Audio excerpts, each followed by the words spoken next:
Looking at this continuing segment for mergers and acquisitions, this is still part 2. We now need to start considering the due diligence that you as a business owner will want to undertake on this target business.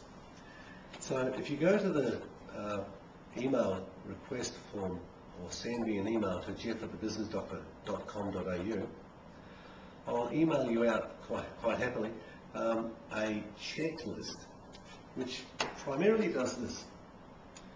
It's a series of pages, and what the pages do, I think there's about 6 or 7 pages, and you've got some criteria that you're going to assess this other business against. And it's done with a +5, -5. So you've got a 0 line in the middle, and you've got -5 out the side, and you've got +5 over this side.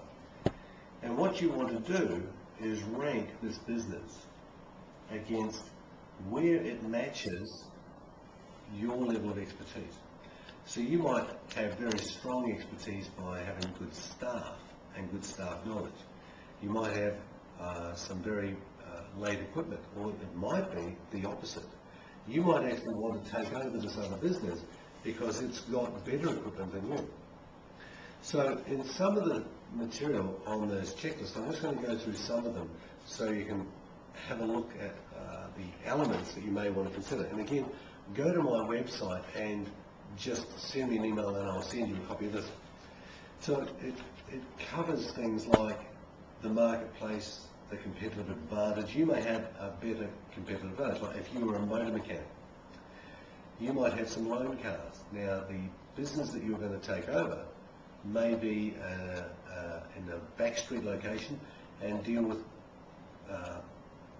tradespeople where they don't get a lot of retail customers, or they might have a lot of contract work, or a lot of might be a mobile workshop that they have got a base there for, and you want to merge that into yours. Now, you might have a high street location, so location would be something that you would rank quite highly here. Now, in comparison, you'd rank them lowly, low down on the scale like a -5, and you could then see how much difference that you would be able to make, and that's going to help you decide how much you pay for the business. Other headings might be the workforce. Is the workforce going to be transferable to your new business? What's the age of their equipment? What's their level of competency? Do they have the latest Australian standard machinery? What's their purchasing ability? Do they buy better than you buy? What sort of equipment do they have? Do they have better equipment than you, or do you have better equipment than they do? By merging, are you going to be able to save yourself some capital cost of several thousands of dollars? The people in the management team, do they have a stronger management team than you do? Maybe you are losing a lot of your business to them when you go out and quote. Well, that would be the ideal way to actually headhunt some of their staff, would be to merge that operation in with yours. You might want to look at the age of their employees, the skill level of their employees, the location of their employees, where they live, because they may not travel to this new location. You may need to consider moving into their location. You may want to consider the competitors in your marketplace. And again, you've already got the database in the previous video of how you can start building up a profile on who your competitors are and what makes them a competitor to you. The switching costs could be another consideration. The brand, the cost advantage, supplier control. Do they have good relationships with their suppliers? Do they hold a dominance with their suppliers, or perhaps you may have better buying power than they do?